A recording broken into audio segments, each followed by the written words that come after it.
Stand by for an urgent message from the crack team at Stacking Benjamins.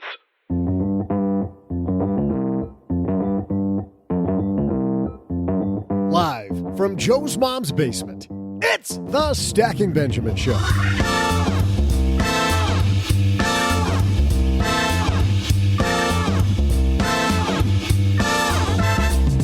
I'm Joe's mom's neighbor, Doug, and look who's joining us today. Mom has all the good china out because coming down to the basement to help us answer your letters, we welcome special guest co-host and the co-creator and producer of the Playing with Fire documentary, Scott Rieckens. Today, we're answering lots of Roth IRA letters because today is William Roth's birthday. Plus, we'll share the usual, a couple of headlines, throw out the Haven Lifeline, and my incredible trivia. Ready to go? So am I. Because right now, I'm staring at two guys who aren't used to sharing the mic for a full hour. Joe and O-G.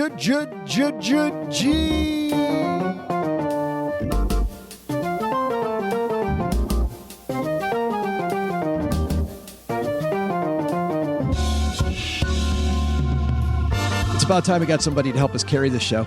Are you saying that I'm not doing a good enough job?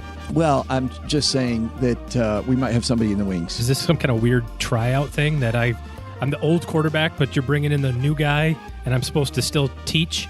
All I'm saying, I know he's taking my job, so all I'm saying is that an hour from now there will be a vote. You are the weakest link. Goodbye. Hey guys. I'm here for the interview. Mr. Rieckens joins us. How are you, dude? Hey guys, I'm doing well. How are you? I'm fantastic. Now that you're visiting the basement, You're here for the documentary. Yeah. That's coming up tonight, or AKA last week if you're listening to this on the day it goes out. I got to tell you, I've been here before, and I was in the basement, and I was here with Travis, the director, and I yelled, "Mom, meatloaf!" And then it was just silent, just dead silence. And later on, I had to call Travis and say, "Do you know what that was from? It's a reference. It's from Wedding Crashers." Yes. Yeah. I figured you guys have probably heard that a million times, but it was just dead silence. And I just didn't. I wanted to check with you on that. Make sure, A, that Mom's making meatloaf upstairs, and B, do you know what I'm talking about? We just thought it was kind of awkward, so it wasn't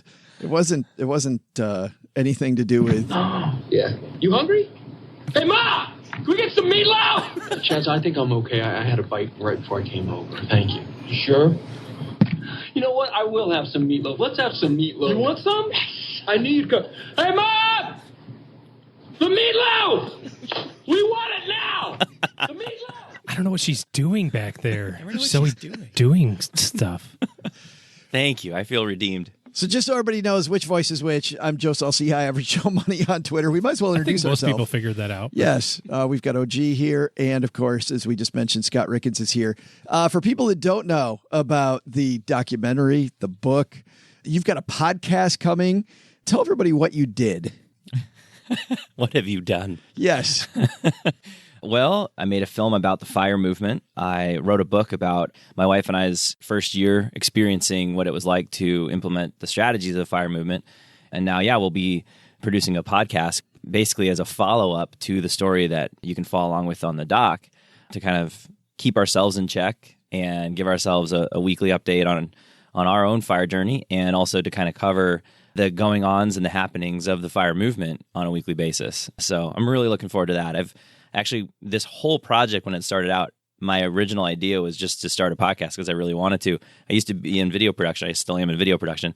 And when you pull 20 Pelican cases that are 100 pounds with you everywhere you go, podcasting just looks so desirable.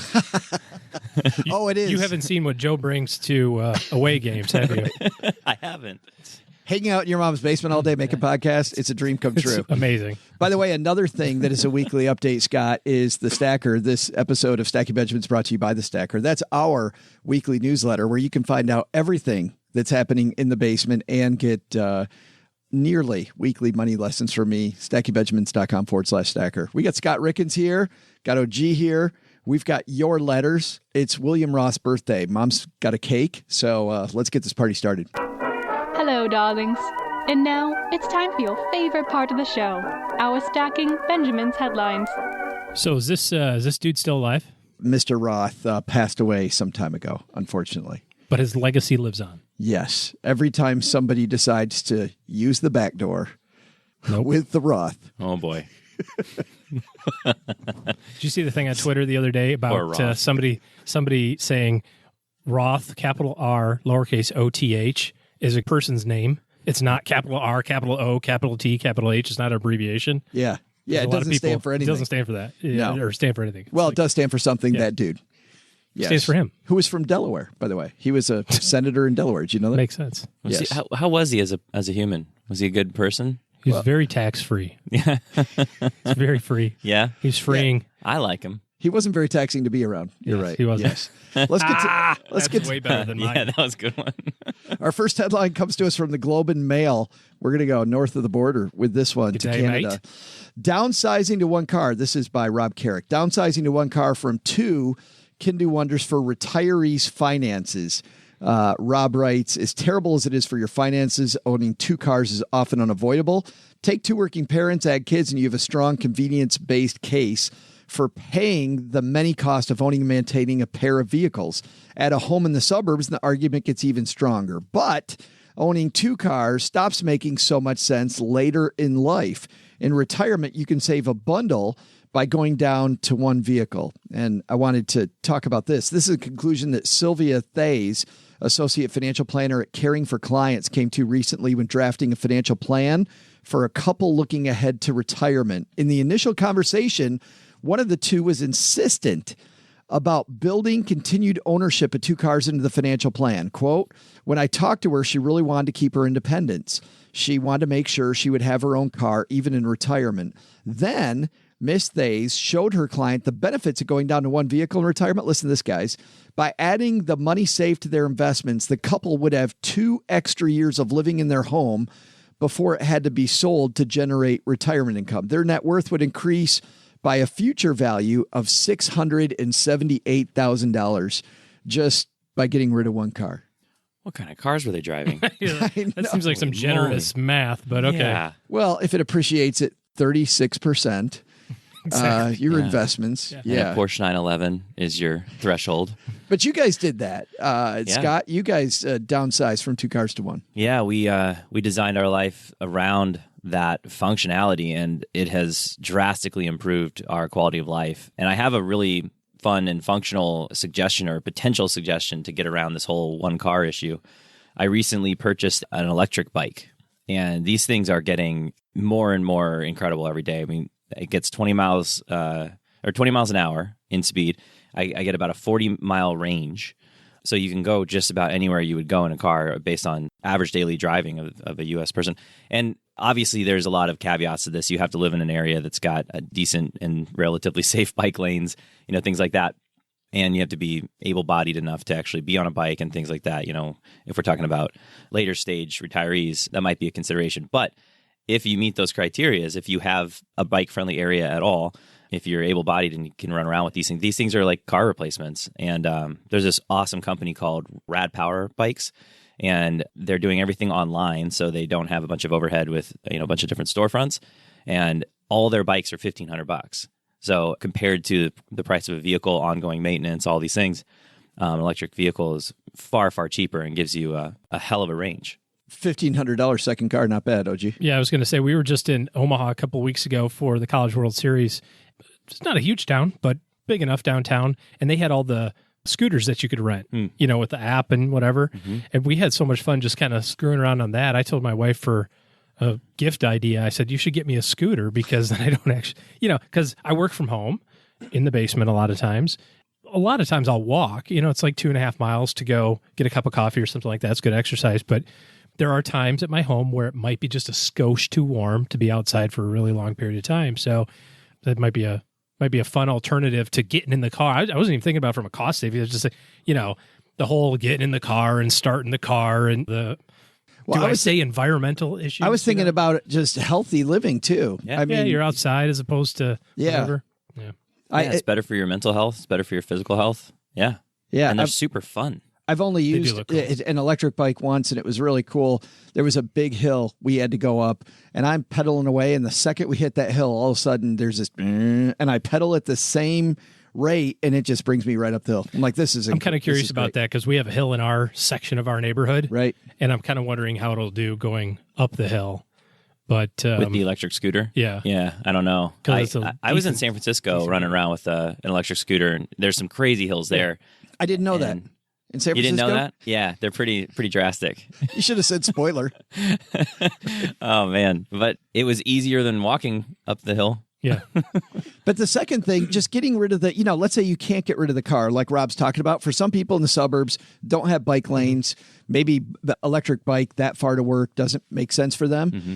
Getting rid of that car payment still is a huge thing. You were leasing cars. Yeah, we leased 2 vehicles because we had gone through a couple of lemons ourselves, and we were getting stranded on the 5. And that just wasn't practical and safe. And, so in our minds, it was justified to lease new vehicles so that we wouldn't have to deal with like the maintenance. And after actually sitting down and looking at what our cars were costing us, I think in aggregate, all the costs considered, it was like almost $1,000 a month. And to cut that down to buying one vehicle for $6,500 and not having any car payments anymore, and only having to cover relatively cheap insurance and gas because we don't use it that often. We've designed our life to do that. We've drastically decreased our transportation spending, and we are much, much happier for it too. I mean, I'll get in my car sometimes and be like, I don't think I've driven this thing in like 2 weeks. And that's kind of a novel thing, and it's awesome. So I think there's a million benefits to it if you can finagle your way around it and figure it out. But I think it's worthwhile trying at the very least. You see people all the time, Mochi, that are struggling with their finances, and just cutting that car cost can be a game changer for somebody who's just struggling to make ends meet. Well, it's not even the payment, but like Scott said, it's the maintenance on it. It's the tires. It's all of the stuff that just, even if you have a paid for car, quite often that's the car that has the 100,000 miles on it. And you're like, yay, paid it off. And what the hell's an evaporator cord? Why do I need another one of them?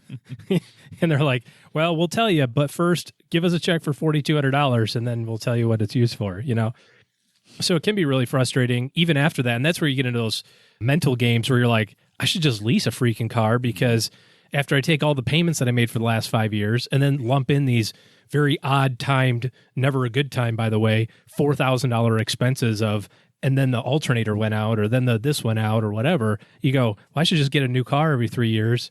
And then you get halfway through that, and you're like, well, this is stupid. I'm never getting out of this. It's a really, really tough catch-22. Yeah. I found going to the $5,000 car, and I had clients that, when I was a financial planner, that would say, this is nickel and diming me.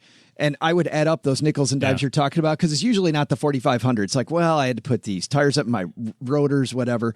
You do these things, and you compare that to what Scott's talking about, $1,000 a month. The nickel and dime me argument, I think you got to add up the nickels and dimes before you turns into a lot of make money. that decision. Agree. And if you get the $5,000 car, if you're smart with that purchase and you're getting a Honda or Toyota or something that's known to be reliable all the way through its 200,000+ mile life cycle, Or a Saturn. A Saturn Obviously. View. Cha.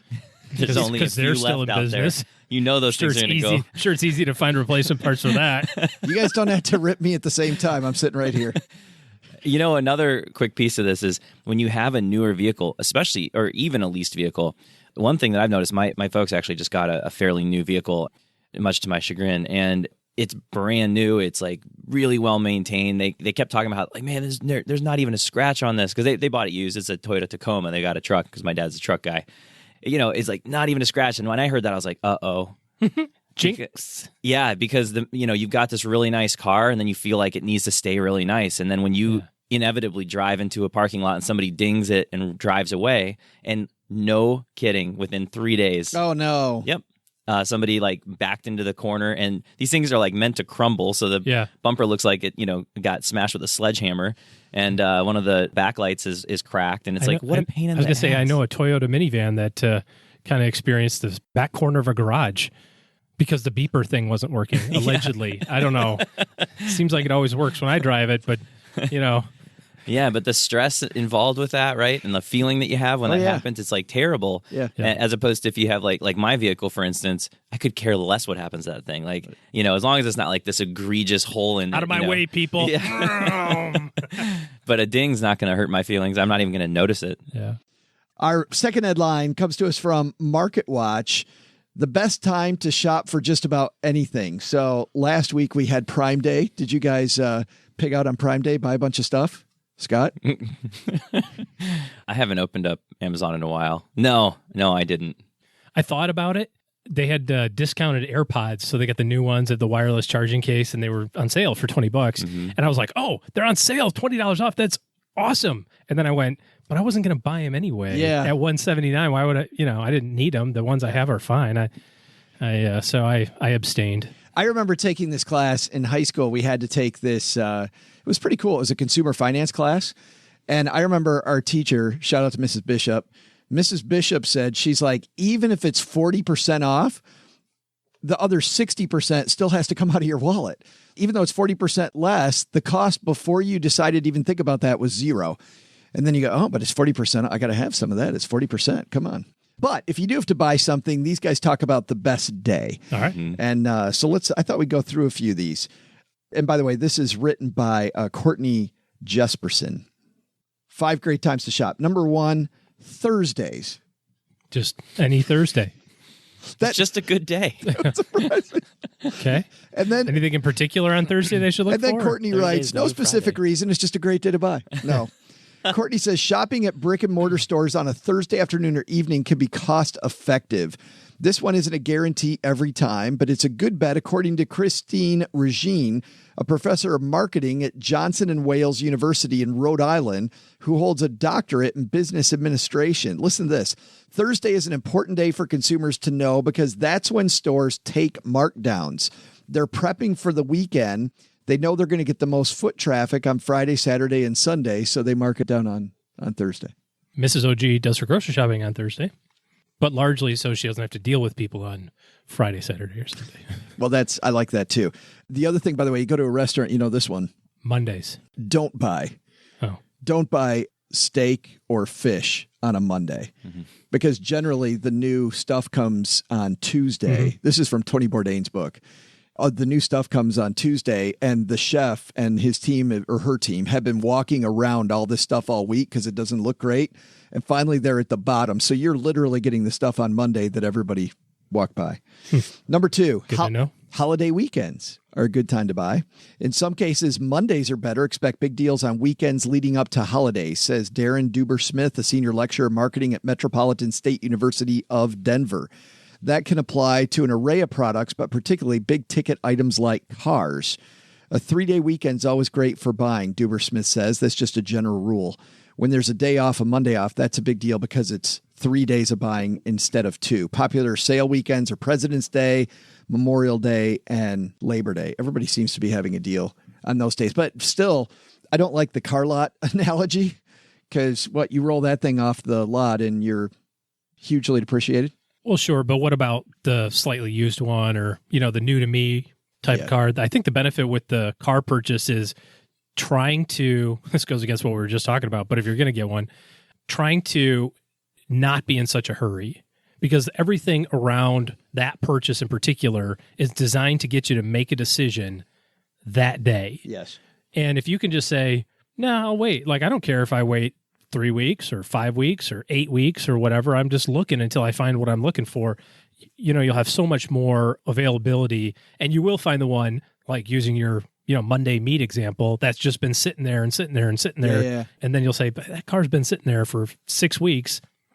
They're probably ready to make a deal on it. So Did you use a car dealer when you bought your used car? No, we found it on Craigslist. On a person? Yeah. But I was in that same situation where I wasn't in a hurry. And so that worked to my benefit. I think it was listed at $8,500 and ended up getting it down $2,000. That was like a 3-week process of I was watching it. I realized it wasn't going.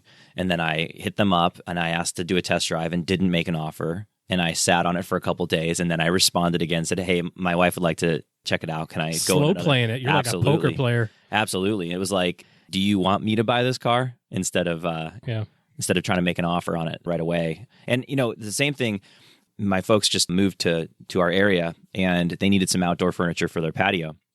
Luckily, they just moved here like 4th of July weekend right before, and there was all these deals on patio furniture. And we realized, oh yeah, because everybody buys their patio furniture in the beginning of the summer, Right. and now it's been like a month and a half and nobody's buying patio furniture anymore. That's actually the third thing on this list, clearance events. A key to shopping, it says, is buying products when retailers are liquidating them and moving them to the clearance rack. You guys have seen our our dining room table upstairs. Our house furniture, not a cheap place. It was in the warehouse sale. The legs, for people that don't know this, the legs are all the same. However, our legs were like a B leg, a C leg, and a D leg. There's no A leg. And it had a couple scratches. But the thing, it's this, I don't know, it's got this very natural wood grain, so the scratches look like it's part of the deal. It was a $1,200 table for $100. And that table is beautiful and really heavy. It is super heavy. Yes. That's legit. Yeah. So to your point, buying that patio furniture in the fall or when people are liquidating, fantastic. The last one on here, same time as last year. If you can't remember when these types of sale events are going to roll around, the deals retailers have hosted in the past are usually a good indication of deals they'll host in the future. Regime points out that Sephora has a big makeup sale every May. Old Navy has a flip-flop sale every June. Amazon, of course, has Prime Day. So if you miss the super big sale, put it on your calendar for next year so you don't forget it. Fascinating. Or you didn't need it that badly, so do without. Yeah. Yeah, that's another little tip that we've used is anytime we do need something on Amazon, if it's not like a necessity like face lotion or deodorant or something like that, we'll leave it in the cart at least 3 days. And then when you come back 3 days later, do you really need this thing? And man, more often than not, no. That's one of those tricks too, I think, for just online shopping in general, right? You log in, you put it in the cart, and then you sign out and wait a day. And usually within a day, you get an email that says, hey, there's something in your cart. Here's a 25% off gift certificate. Yeah. Because it just trigger that automated funnel. It's just an automated, like, this guy's right here. Yeah. He's ready to buy it. That's a great, just put it in there, walk away. That's what happens. Biggest takeaway? I don't know. I think the biggest thing is if you can try to figure out a way to rearrange your schedule, whether it's your schedule of when you buy stuff or it's your schedule of when you do things, you can find a lot of efficiencies in there, whether it's purchasing or saving money, car expenses we talked about, that sort of stuff. Scott? I just realized how much I miss the old days when you could Google promo code and then the thing that you wanted to buy and you would actually find stuff. And now it's like Retail Me Not has bought all of those other companies and dominated the first 3 pages of Google. Those were the good old days. I just realized I missed that. It's so nostalgic. We use the Honey. I was going to say we've got Honey, right? Yeah, we use Honey. But still, yes. Retail Me Not Honey. You can't. Yeah, the whole Google thing's done. Yeah. You're not gaming it anymore.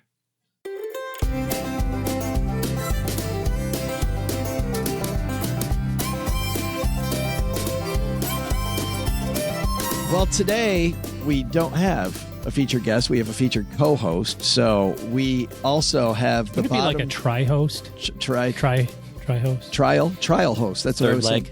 saying. No, that's bad. We're a tripod today. A tripod podcast. Ooh, so tri-podcast. we're going to, between three of us, hopefully answer a bunch of your letters. By the way, do not send us new letters. Go to the Haven Stop writing Lifeline. them. StackingBenjamins.com/voicemail. We got so far behind on letters that we're not taking anymore, but we're still trying to work our way through the Yeah, last occasionally ones. people still write them. Richie said we're about 6 or 7 away from finally being done with letters. So let's get through as many as we can today, and lots of Roth IRA stuff because of Mr. Roth's birthday. Our first letter comes to us from Eric. Eric writes, once a pre-tax 401k is maxed out, what are the risks of contributing to an after-tax 401k?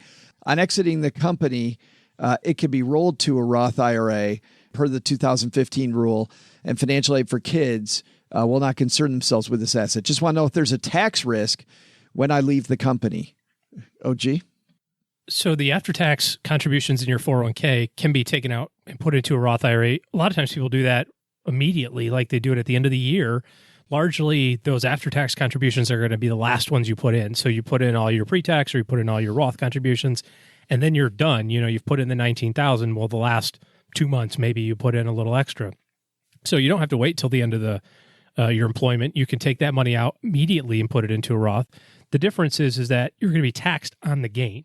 So that component of it is going to be taxable, just like if you did a non-deductible IRA contribution, as we call it, the back door, right? If any of that money grows and you convert it, you're going to pay taxes on it. So if you waited your entire career, then you'll have pre-tax money, after-tax contributions, and then growth on the after-tax contributions. You have to decide on each one of those where you want to put it. You're likely to be able to, with your record keeper, say, take my pre-tax stuff, put it in my IRA, put my after-tax contributions into my Roth, and take the gains from the after-tax contributions and put those either in my Roth and pay taxes on the gain, or put them in my IRA and continue to defer them. So you got to just have that money set aside to pay the tax. Yeah. Yeah. Make sure you have enough. Scott, do you guys use Roth IRAs in your plan? Oh, yeah, absolutely. We max them both out every year. Yeah. And we've looked at front loading that investment strategy, because I think there's actually a gain to that too, right? Front loading it. Just the time value component of it, right? Yeah. Quicker the better.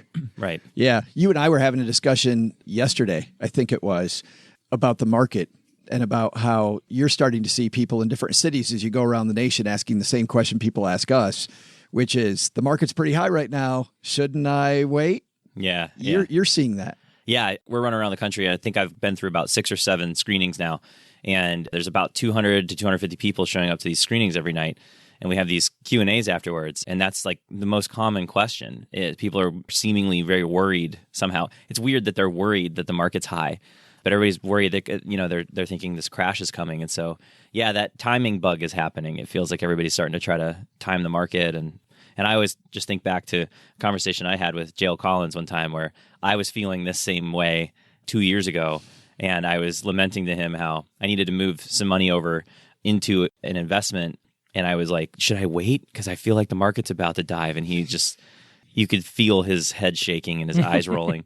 And I think Mr. Collins and OG are set like from the same cloth. Yeah. I mean, I would say to that point, I mean, I get what everybody's saying, right? Like, It feels, hey, S&P's at 3,000 right now, or give or take. That's the highest it's ever been. Mm-hmm. Shouldn't I wait for it to pull back? And I'll say, well, do you have materially more money today than you did Christmas Eve? Like, did you win the lottery in the last 6 months, or did you get, $1 million bonus? Probably not. You're still trying to invest your $5,000 a month or your $5,000 a year or whatever it is. Where were you on Christmas Eve?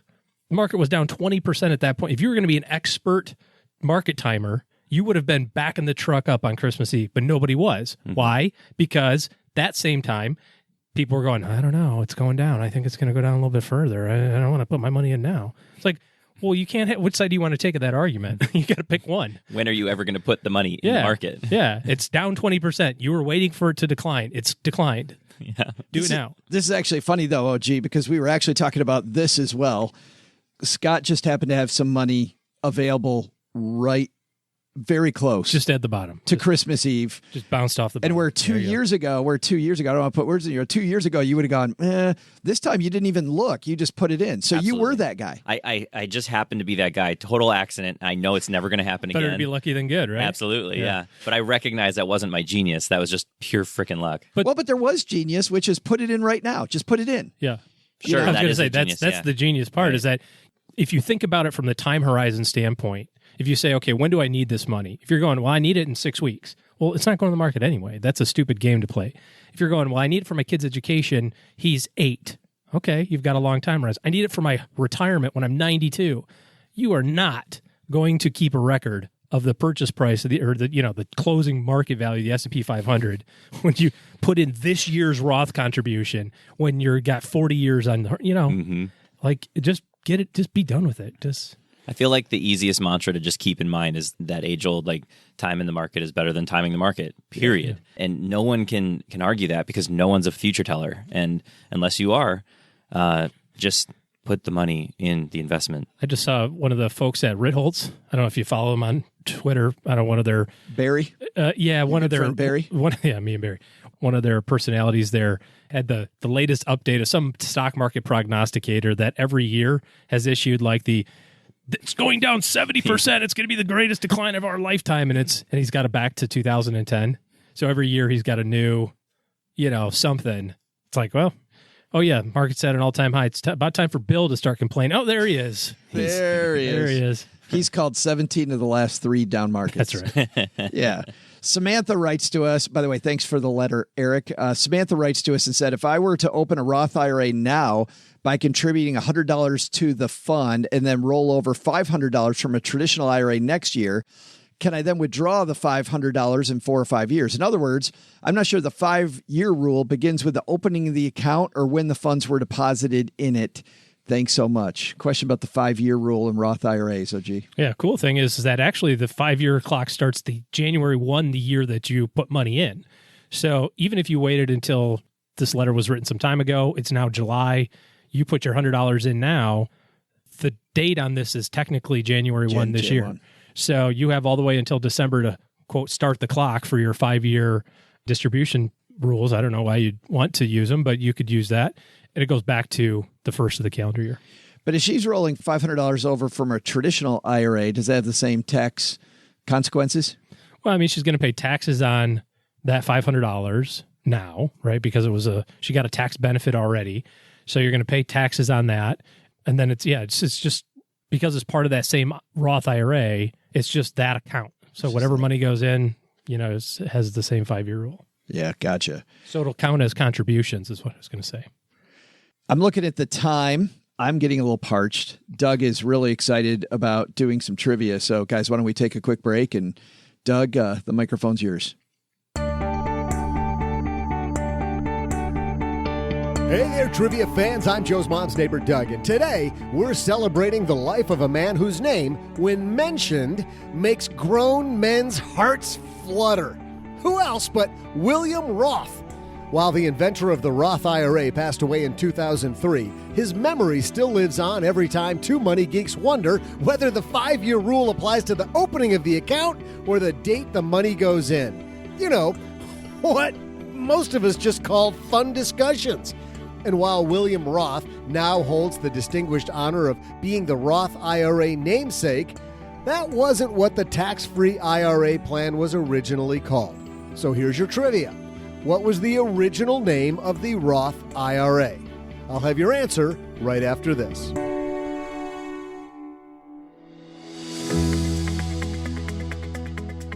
What if you too could be balding and own your own podcast production company? Think that would be too good to be true? Well, strap on the wow helmet, kids, because we're about to introduce you to Stacking Benjamins in the Can. Now, you too can create a moderately successful internet radio show from the comfort and privacy of your own mom's basement. That's right. Stacking Benjamins in the Can is the do-it-yourself kit that's creating tons of internet fun. What's included? Well, feast your eyes on this, kids. Open up your Stacking Benjamins in the Can, and you'll see 14 ways to talk about your latest trip to Bavaria. 18 of the worst bad dad jokes you've ever heard. Your own barely relevant holiday calendar. A sealed container brimming with the smells of stale basement air and day-old pizza. Plus, one script chock full of segue ideas. And because there was still a little room, we also shoved in your very own Steak Brothers story. All in the can. But that's not all. Think we can't do better? Oh, yes, we can. We've also thrown in the can 5 gratuitous references to OG's after-school activity, 3 boring tales about how cold it is in Detroit, and if you call in now, tons of free Sizzler coupons. How do you get it? You know that's not the question to ask. Oh, go ahead, ask us. How do I get it in the can? Here's the secret to Stacking Benjamins in the Can. Just head to your mom's basement, buy a microphone, and we'll take care of the rest. Stacking Benjamins in the Can couldn't be easier. Still not sold? What if I told you Stacking Benjamins in the Can is gluten-free? That's right. Healthy, barely funny, and all stuffed into this refillable souvenir container. Call for yours today. Operators are standing by. No animals were harmed in the making of this recording. Welcome back, Rothians. I'm Joe's mom's neighbor, Doug, and this is my trivia segment. So what if I took a page out of this Roth guy's book and offered listeners 1 penalty-free trivia withdrawal per year? I could, but you know you don't want to do that. You're great at trivia, and this is one you've probably got nailed, right? So let's see. Before the break, I asked you about the original name of the Roth IRA. You know, before Willie wised up and smartly stuck his own name on it. So the answer? If you said an IRA, you'd be half correct. The answer is the Roth IRA was originally called the IRA Plus. Seems kind of tame, doesn't it? But remember, this was way back when they created the Roth IRA. Now they totally go for broke and call it like the IRA Extreme with an X, or like the IRA Super Deluxe with 2 X's. What I do know is I just totally deluxed this trivia that's deluxe with 3 X's. You're going to share this with both your friends, aren't you? See ya!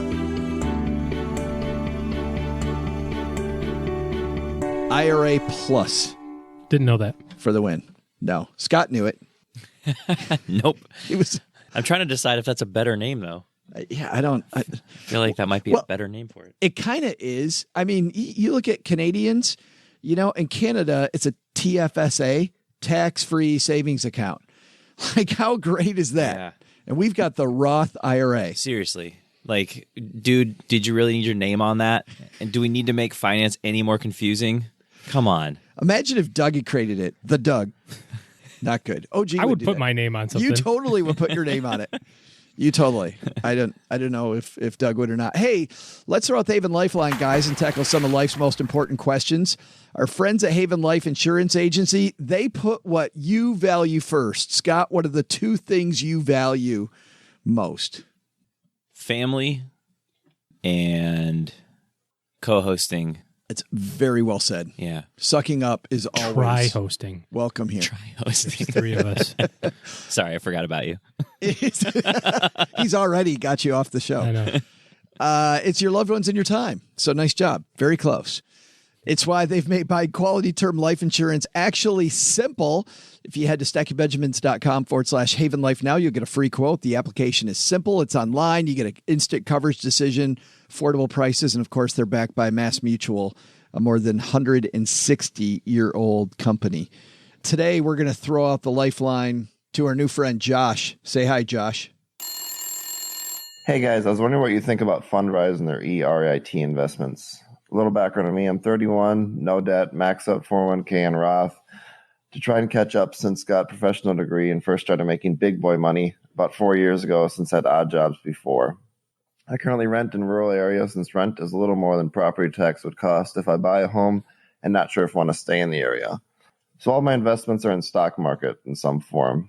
I want to have something in real estate to diversify. Plus want to save some money for a large down payment on a house in the future. I started to compile around $10,000 in Fundrise and adding $800 a month. Fundrise had good returns, but gains are taxed as income. Now to the meat and potatoes of the questions. First, they claim it is a good investment to have in an economic downturn to balance out stock investments. Is that true?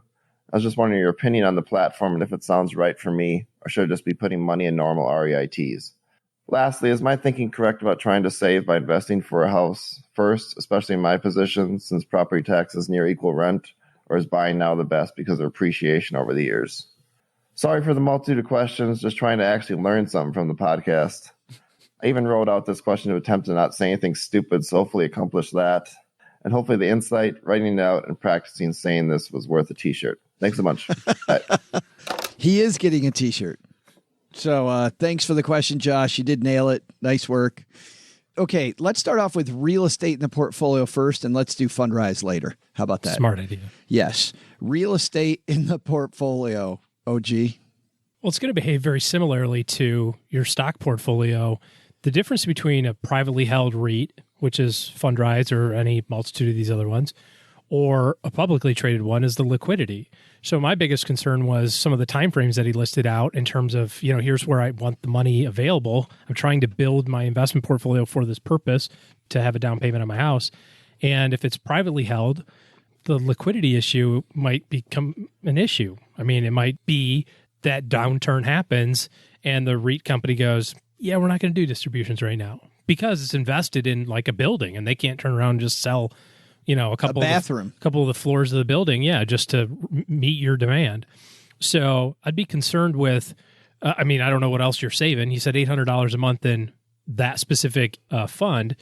So I don't know if there's other monies going other places as well, but that's all the savings. He said the rest of his money is in the stock market. So apparently there's other cash. So as long as he's got other places to go, he can probably ride out the liquidity issue. Could be, yeah. Yeah, but the stocks and real estate over long periods of time, very similar returns historically. The North American REIT index and the S&P 500 over long periods of time, those are the two investment classes that have a history of beating the pants off of inflation. So those are the two more reliable ones. Going with a REIT, I like. I like it public, partly for the reasons that you stated about the private, REIT or peeling off stuff. I also like, if you've got the time, having some rental properties in your portfolio. Scott, you guys have do you have a rental property? No, we don't, but we plan on, we're doing like a buy and hold thing where we'll buy the property that we just bought. We'll live in it for a while, update it, upgrade it, force some appreciation. And then once the numbers shake out where the rent's covering the mortgage, then we move into the next one. And we're planning on doing that. Probably rinse and repeat 5 to 7 times. I have friends in Texarkana that did that. He was fantastic with his hands, and she was a phenomenal interior decorator.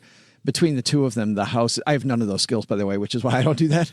But between the two of them, they took these houses and made them all look marvelous and got some nice big markups on that.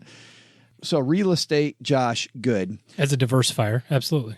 Let's talk about Fundrise in particular. And we'll start this off with, I have only heard good to moderately good things from people colloquially about Fundrise. Mm-hmm.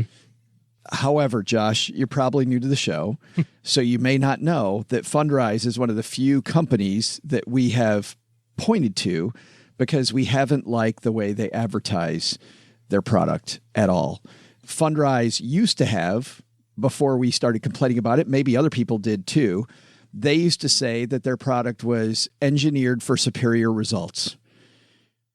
Do you know any product that isn't potentially engineered? My Dove soap in my bathroom is designed specifically to do the best job it can. Can you imagine a money manager going, we've engineered this for kind of mediocre?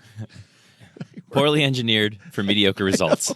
And then they had this forward-looking graph, by the way, that showed the thing just going north. Yeah. At which, by the way, if this were a stock, the Securities and Exchange Commission would be all over them because you can't use forward-looking graphs to explain your mutual fund or your exchange-traded fund. If it grows at this rate, you'll be a gazillionaire. It's incredible. Compared to if it doesn't grow this rate, you'll be broke. Yes. Which one do you want? Gazillionaire or broke?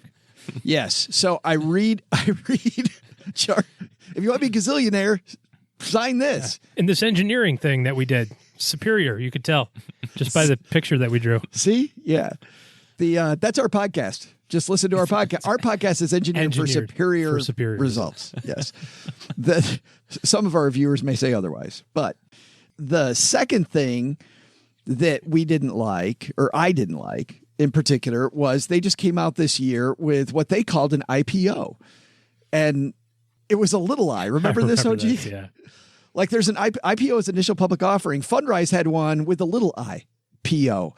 And they said, oh, this is not an initial public offering. This is an internet public offering. Mm-hmm. Well, you still use the letters IPO. And a lot of people see IPO and they think, oh, and we got questions about it from people going, Fundrise how do I get in the Fundrise IPO? Yes. They said I could get in. And all they were doing was taking little pieces of their company and selling it to people on the internet. In that, so the wording there sucked. The second thing I didn't like about it was they said, this is the first time anybody's done this in their press release. Besides the fact that it was the second time they'd done it themselves. They had done it 2 years earlier. Mm-hmm. There's people selling little pieces of their companies on the internet all the time. I mean, you can go to a sandwich shop and talk to the owner. Maybe he needs capital. You're seeing it all the time with the way that regulations have changed. you go to Acre Trader as an example, you buy part of a field. You can buy little pieces of these things all over the place. So, yeah, that's not true. And then just a third one, then the founder or the CEO of the company compared himself to Warren Buffett. Oh, didn't hear that one. Yeah, that was good too. Yeah. Because everybody knows that we're actually like Warren Buffett, not him. So that says nothing, though, Josh, about the company. Yeah, the quality of the product. Says right? nothing about it. I know nothing about it. Just when I see those things, I can't in good faith tell you that I like it because of all these things that make me go,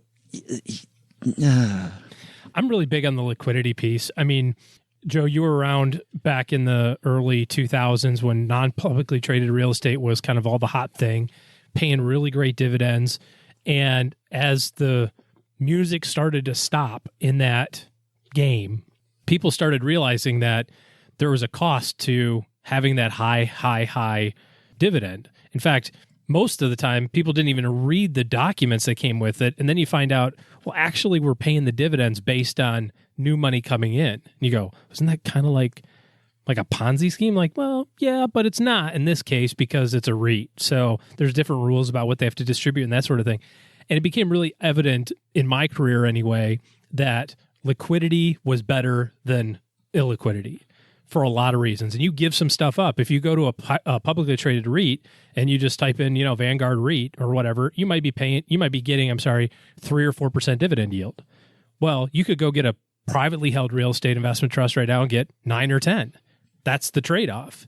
Now, in the Vanguard one, you're going to get some appreciation. In the privately held one, maybe you don't get as much appreciation. So you're getting your dividend instead of appreciation, that sort of thing. But for whatever reason, I just have the sense that being able to rebalance my portfolio or being able to make a change to my portfolio, not contingent on other economic factors like, oh crap, the market took a dump and now we're not raising any capital, we can't redeem your shares.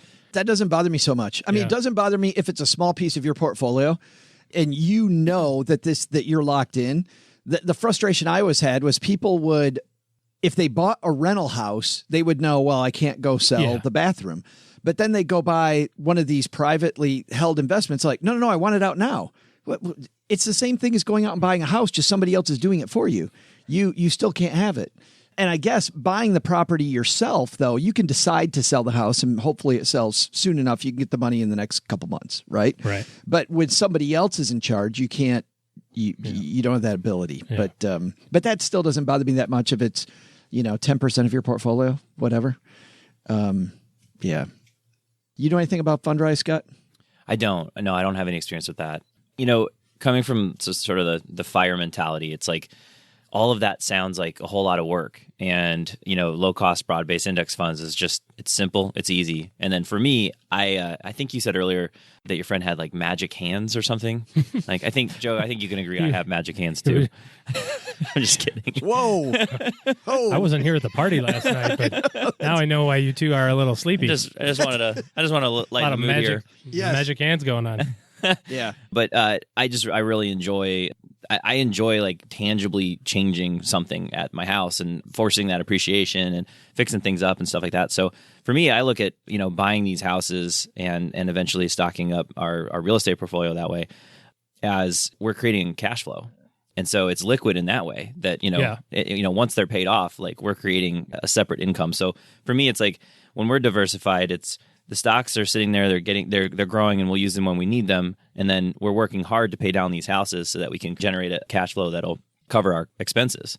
And that's kind of our plan. And to me, it's like the work in that is really just the real estate side, which to me sounds like something I'm willing to work on. Fun. Yeah, exactly. Yeah. And I like the idea of as long as you know what the return on investment is going to be and that return is high enough to meet your objective and you know about liquidity, leading with stuff that makes a lot of sense to me. Because when things go wrong, you will know why it went wrong. Yeah. The biggest frustration I have is when things go wrong and people don't want to know why it went wrong. They just want it out, and then they blow up their own plan. Thanks for that question, Josh. And by the way, Gertrude will send you a code for the Greatest Money Show on Earth shirt. Scott, we got to get you a Greatest Money Show on Earth shirt. I'm waiting for it. We totally have to. Our next question, let's get back to emptying the mailbag here. Looks like we've got time for one, maybe two more. Joseph says he loves the show. Just wanted to touch on something from a recent episode. You answered a question about the S&P 500's returns, and the person asking also mentioned the Rule of 72. The Rule of 72 can be proven with simple algebra. Joseph says, as far as the returns go, the arithmetic average might be 10%, but that's not real returns. That is where geometric averages come in. Addressing this might help many listeners understand things a little better. No, thanks. I actually get where you're going, Joseph, but here's what I like about the Rule of 72. Geometric returns are not something that my brain goes, well, that was easier. But what does make it easier is you take the interest. So the Rule of 72, you familiar with this, Scott? Mm-hmm. You take the interest rate you think you're going to get, divide it into 72, and that tells you how many years it's going to take your money to double. Asterisk about. About, right. But I like the fact that you can very quickly do this on your fingers with your 401k at work. And your magic hands. As an example, with my magic hands.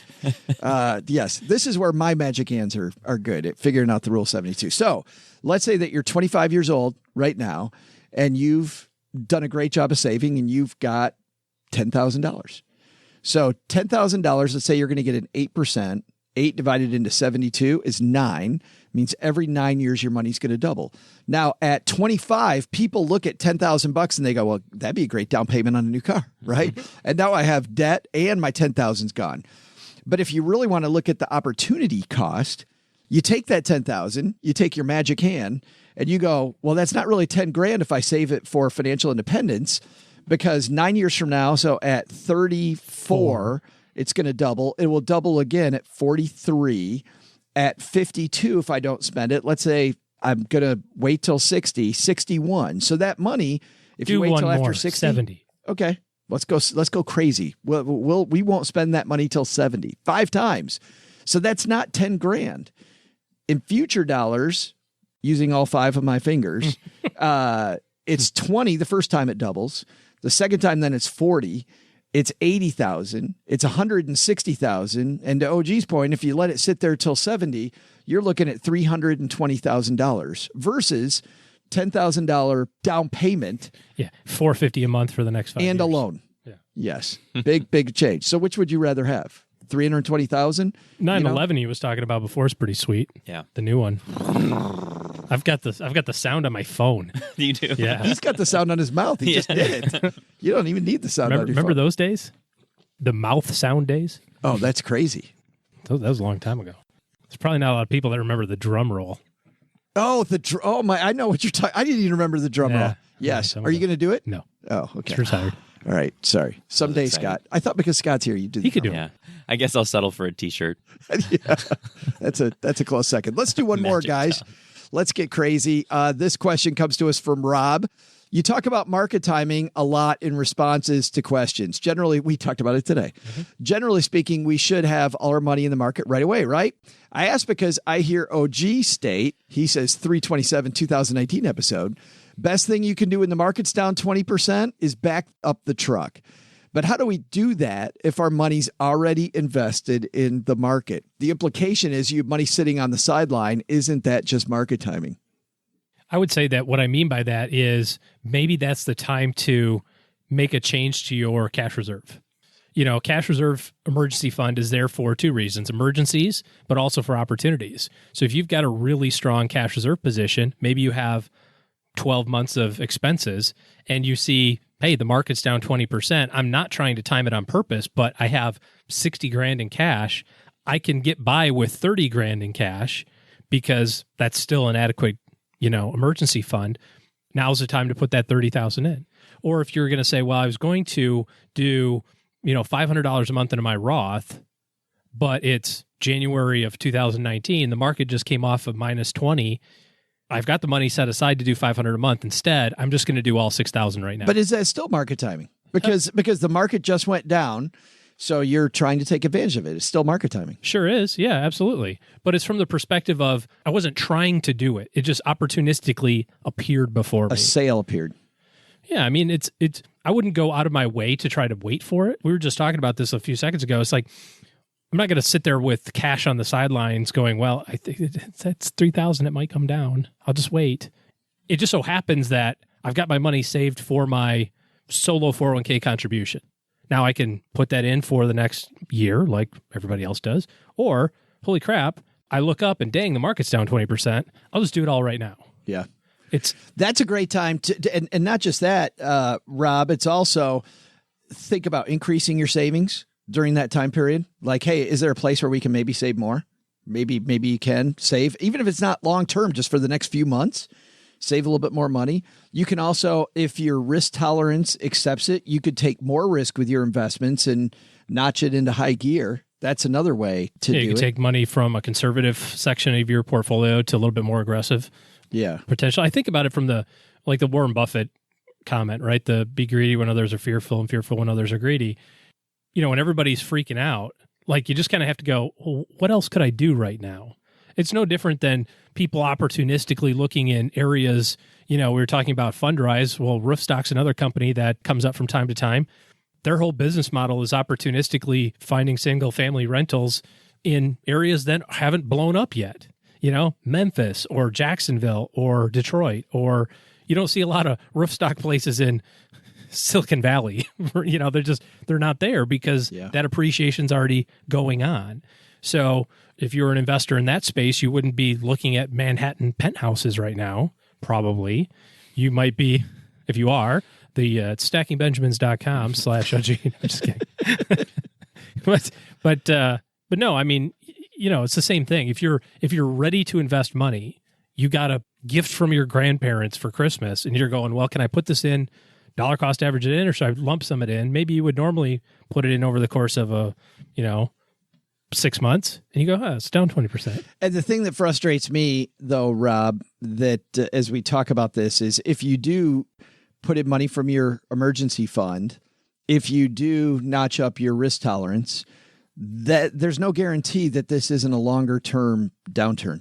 Like don't think this is easy money. It still is the market, and the market can do whatever the market's going to do.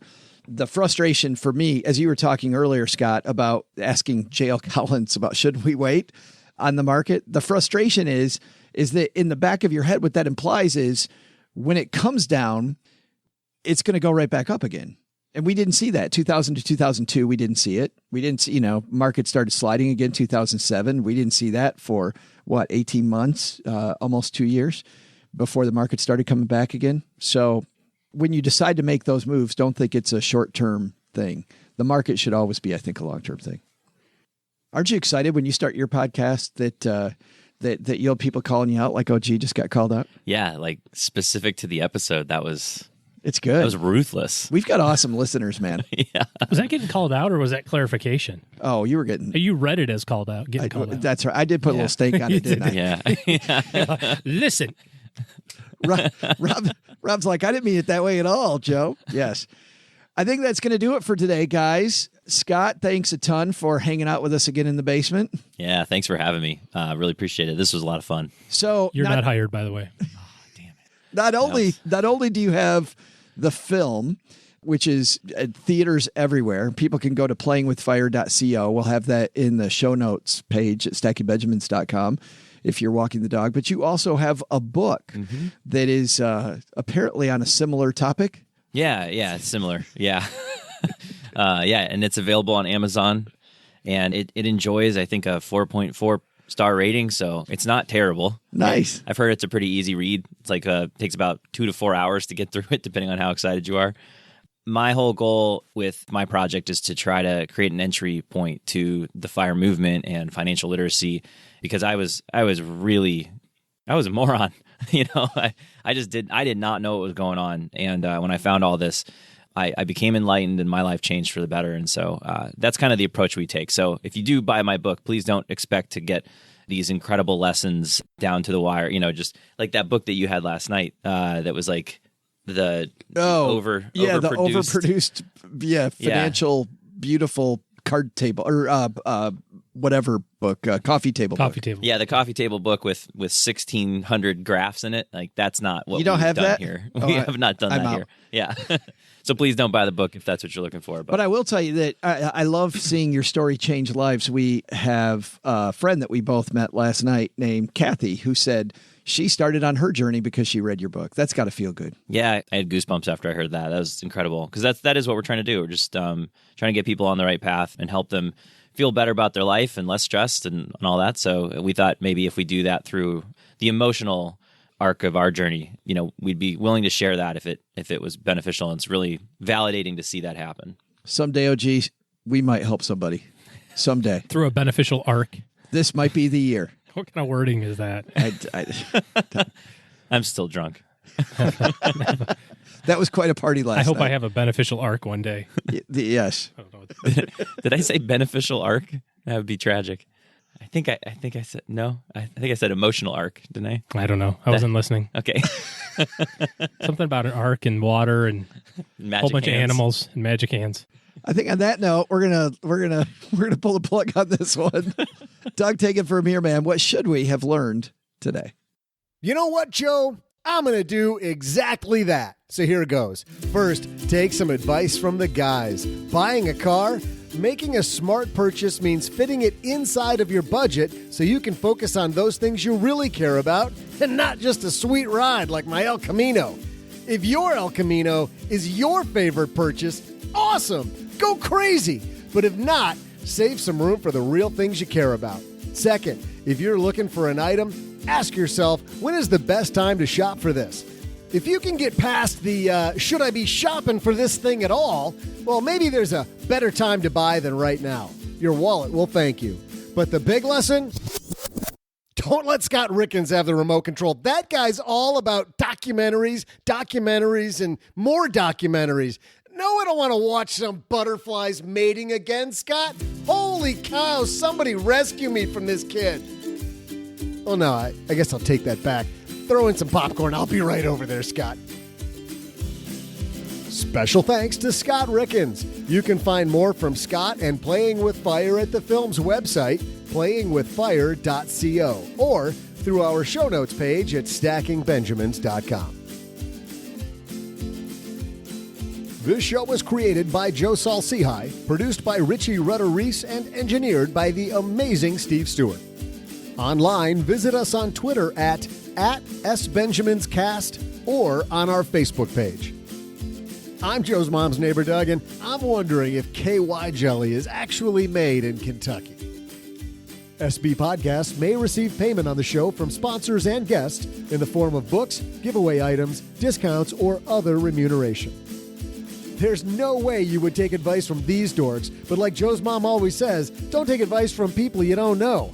This show is for entertainment purposes only, and before making any financial moves, consult with a real financial advisor.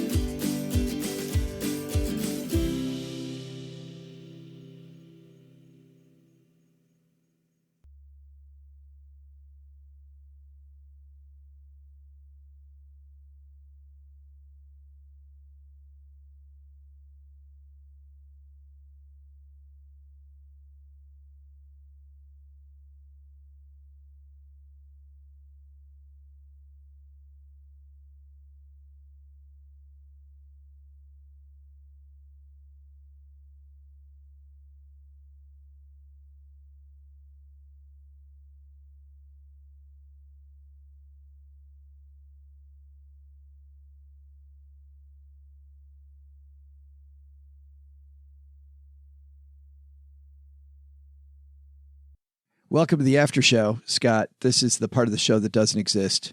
What happens in the after show stays in the after show. So we don't talk about it. Woohoo! I had close back on 50 people. Aww. 50 people send this headline to me. And everybody said, they're like, this reminded me of something that you guys should talk about on your show. Okay. So apparently we have a reputation about this stuff. And this comes to us from the Atlanta Journal-Constitution. Yeah. Drivers begin to return money after $175,000 cash storm on I-285. Did you see this? Weird things have spilled onto Atlanta's interstates before: foam tomahawks, produce, and a whole mess of livestock, to name a few. But no spill's been as lucrative as the one on I-285 a few Tuesdays ago. An armored truck driving in the westbound lanes near Ashford Dunway Road when a side door flew open, releasing its contents onto the interstate. Cash and plenty of it scattered all over the road. Typically, a spill on an interstate would be cause for consternation and likely stop traffic for a few hours. This time, though, drivers stopped willingly. Everybody wants to help out. One video showed at least a half dozen cars parked on the shoulder as drivers grabbed at the flying bills. Cash on the interstate. Would you stop and pick it up? Like you've got cash all over the interstate.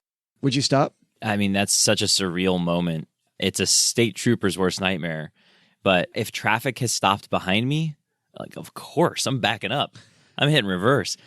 But statistics on getting out of your car at all on a major freeway is you're going to die. So is it worth grabbing some cash? It's 100% the stat. Yeah.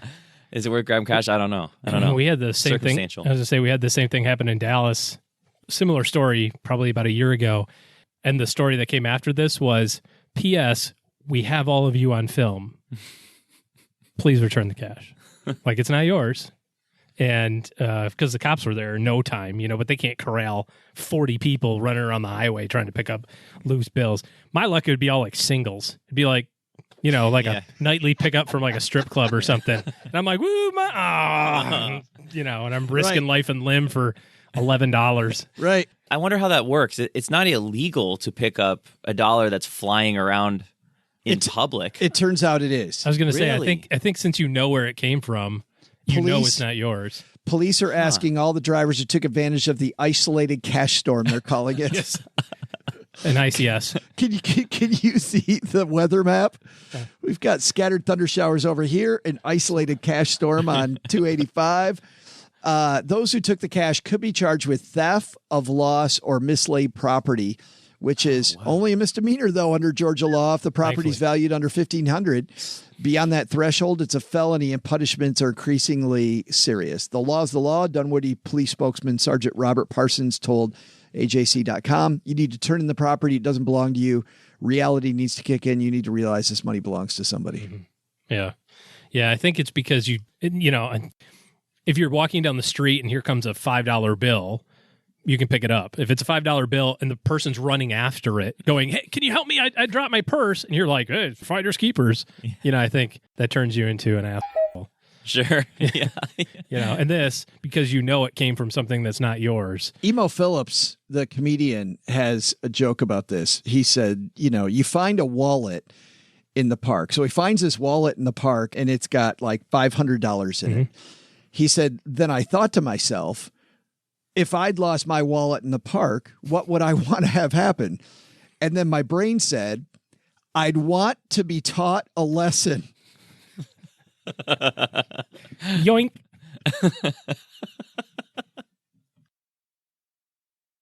Eric writes to us and says, once pre-tax 401k is maxed out, what are the risks to contributing to after-tax 401ks?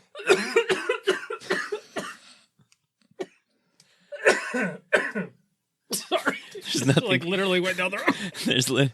There's nothing funny about almost dying, but that was hilarious. This is hilarious. You all right? Like, I literally took a drink and I was like, this is going in the wrong place immediately. You ready? You okay? Yeah, sure.